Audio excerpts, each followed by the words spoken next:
विशाल सिंह, तुम बार बार तुम्हें हम बोल रहा हूँ वीडियो, तुम के सारी भैया खिलाफ बोलना बंद कर दो, बंद कर दो, बंद कर दो, फिर तुम नहीं मानोगे। तुम लोग नहीं मानोगे ना, नहीं सुधरोगे। बात सुनो, तुम्हारे बाप पवन सिंह, तुम्हारे बाप है ना विशाल सिंह पवन सिंह, तो बात सुनो, अपने बाप से तो है ना कि शांत हो जाए।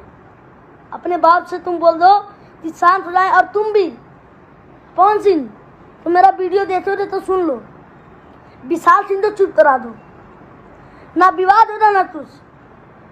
तुम के सारी भैया के खिलाफ ना बोलो। तेरी इतनी हैसियत है, इतनी औकात है, तो काहे मनीषा रानी का दाढ़ी चलाते हो? क्या हैसियत है तेरी में? तुम ही लमसे, तेरी इतनी हैसियत है। तू कहाँ मिलेगा बोल? तू कहाँ पे? कहाँ? लखनऊ में रहता? मैं लखनऊ में रहता हूँ। तुम थोड़ा अपने हैसियत में अपना हैसियत देख लो। जितना तेरा फ्लोवर होता ना उतना मेरा व्यू जाता, मेरा छुट्टा। और तू सारी भी एक तल लेता, तेरी इतनी एहसास है। पवनवा क्या है? पवनवा तू है नहीं।